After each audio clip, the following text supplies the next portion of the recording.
Today I'm going to share with you everything I think you need to know about navigating public transportation in London.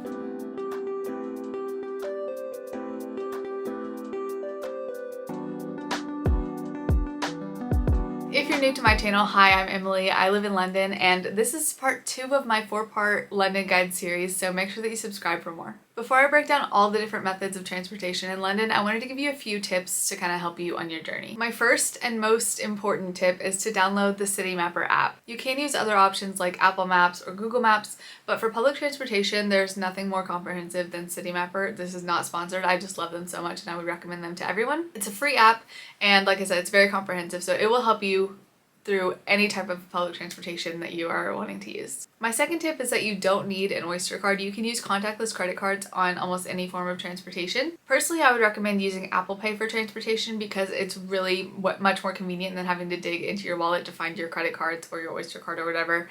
And I would even go a step further to recommend turning on Express Transit mode. This will allow you to tap in and out without having to fumble around and find your Apple Pay on your phone. And don't worry, the Express Transit mode only works on transportation, so you won't be accidentally tapping and paying for things everywhere. This will help you keep it moving as you're tapping in and out of transportation. There's really no way to anger a Londoner faster than not being prepared when going through the barriers. Okay, so first I want to talk about buses. I'm actually from somewhere that does not have very good bus transportation, so I wasn't sure if I was gonna like taking the bus in London.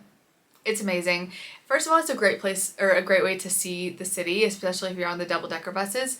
But second of all, it's just very convenient and I would definitely recommend it, so no need to be worried about taking the buses here. Now the buses are numbered and they also have their final destinations written on the front of them, so you want to pay attention to both the number of the bus and that destination. Citymapper will always tell you which destination your bus is going to that you need, so just pay attention to that.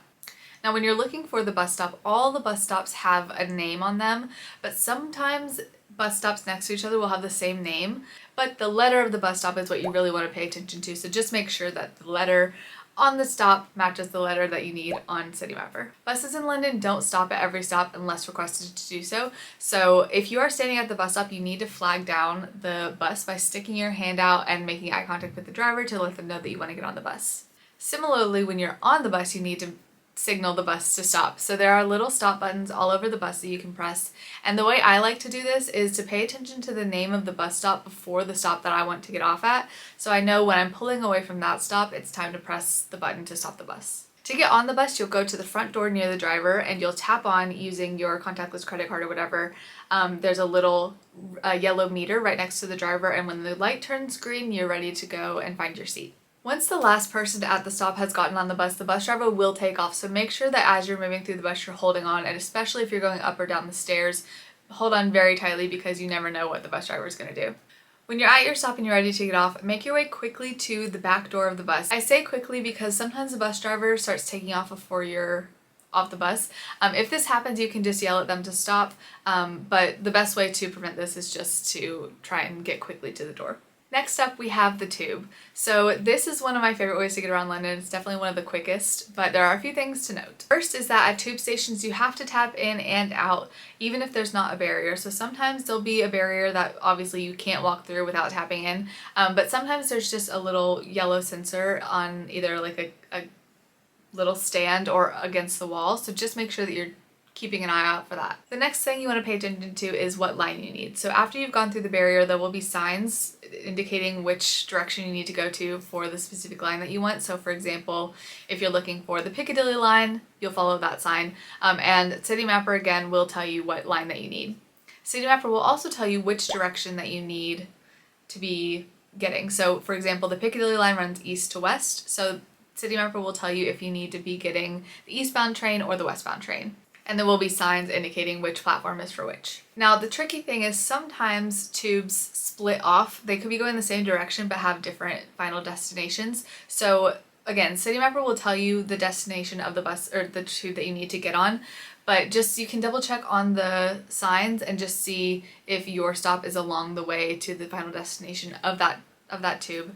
And I just say this because sometimes the same tube at the same platform can be going to different destinations, so I just want you to be aware of it, but it's not really that complicated. If you do happen to get on the wrong tube, just know it happens to all of us. It's not a big deal, you just get off and recalculate your journey. Now, unlike buses, tubes do stop at every stop unless indicated otherwise, so you don't need to press any buttons or anything to make sure the tube is going to stop. Just be aware of where you are on the tube map and pay attention to the announcement so that you know when to get off. And then when you get off of the tube, there are going to be signs that tell you where to be going. So if you are trying to get out of the tube station, you'll follow the way out signs, and then if you're trying to connect to a different line, you'll follow the signs to that as well. And then don't forget to tap out if you are leaving the station, even if there's not a barrier. I did want to mention that sometimes the British Transport Police will check if you have tapped in or out. Sometimes this will happen on the bus, so they'll get on and just make sure that everyone has paid. And usually they'll do this by walking around with some sort of reader, and they'll ask you to tap your card again. This is not a scam. They're not going to charge you anything extra. It's just so that they know that you have tapped in. It'll like check against their system with who is tapped. So I just wanted to mention that so you're not caught off guard if that happens. Okay, now let's talk about trains. So the interesting thing about trains is that they also go outside of London, but you can also use them within London. So if you are leaving the 6 zones of London, you will need to buy a ticket, but if you're staying within the zones, you'll just be able to tap on like normal with your contactless card or your Apple Pay. If you're unsure, I would recommend asking at the ticket counter just to be sure that you're not accidentally tapping on when you should be buying a ticket. If the train that you're on will be leaving London, they usually announce at the stop before, and they'll say like, you can't use contactless beyond this point, please stop off and buy a ticket if you haven't already. So now let's focus on actually getting the train. So if you're using Citymapper again, it will tell you the destination of the train that you need as well as the platform. Google Maps will tell you the destination but not usually the platform. Also, I would recommend double checking on the screens in the station to make sure which platform that your train is coming to, because sometimes they'll change it at the last minute. Usually Citymapper is good about making sure that's updated, but just to avoid any confusion, just double check. And then once you have found that platform, again, you can just tap in using your contactless if you're staying within the confines of London. And then if you are using a paper ticket, you'll just slide it into the little ticket eater and it'll spit it out. So you'll want to take that with you. That way they can check it if you're on the train. If you do have any type of paper ticket, just keep it with you at all times in case they come around to check. Now it's time to talk about my favorite mode of transportation in London. If you've been following me for a while, you'll probably know what I'm going to say. But it's a little bit less practical, but really fun. You can see a lot of the city from this, and if you are traveling anywhere, especially along the river, it's especially useful, and that is the Uberboat / Thames Clipper. Like I said, this is the most practical if your current location and the destination that you're going to are both near the river, and if that's the case, Citymapper usually has a ferry option, so it'll tell you which pier you need to be at and when the next boat will be coming. But there's also a Thames Clipper app that I would recommend. That way you can double check the locations that it stops at as well as the timetable. When you get to the pier, you can stop at the kiosk and buy a ticket, but you can also just tap on using contactless, which is what I always do. I would recommend waiting until the person that is letting you onto the boat is there so that they can see you tap on. If you do happen to need to tap twice, if they ask you to tap again, it usually will just work itself out in the TfL system, so you won't be charged twice, but just in order to avoid any awkwardness, just tap when they are there. And then on the boat, they'll make announcements for each stop, and then they'll tell you if you're getting off at the front of the boat or the back of the boat. And yeah, it's super easy and very fun. And like I said, you can see a lot of the sights, especially if you're going from like far east to far west. It's the best. The next mode of transportation I want to talk about is bikes. And I have to be honest, if you are not a very good cycler and very familiar with the traffic patterns of London, this would not be a good main mode of transportation. Drivers here are crazy, and I just would not recommend it if you're not super familiar with London. However, if you do just want to take a bike around in maybe a less crowded area or in a park, that's amazing. I'm not sure if I'm pronouncing this right, but there are racks that have Santander bikes that you can rent. And there's also Lime bikes, so you can get the Lime app, and there's usually like a GPS tracker on the bikes so you can see if there's a bike near you. I personally haven't taken a bike around London, but I did want to mention it in this video, mostly just to say don't do it if you're not very confident. And I'm not sure if this counts as public transportation, but I wanted to talk about London taxis. I would personally always recommend a taxi over an Uber in London for a number of reasons. The first reason is that London taxi drivers have to go through a very rigorous process to become taxi drivers, and so they know London really well. They're reputable people. I don't know, personally I just feel more at ease with the taxi drivers.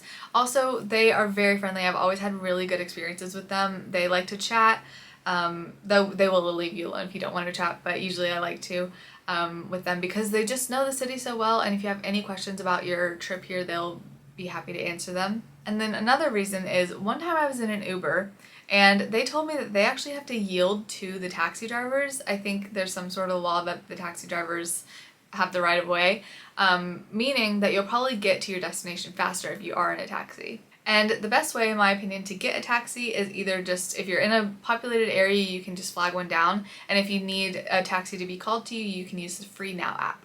Alright, well that is all the information I have for you. I really hope that it was comprehensive enough, but if you have any questions, you can leave them down below and I'll be happy to answer them. Like I said, this is part 2 of my London Guide series. The first part was how to get from the airport into Central. I've done one video about Gatwick and one about Heathrow, so if you have any questions about that, you can check those out. I will link them down below. And then the next will be a 7-day itinerary of what I would suggest doing in London.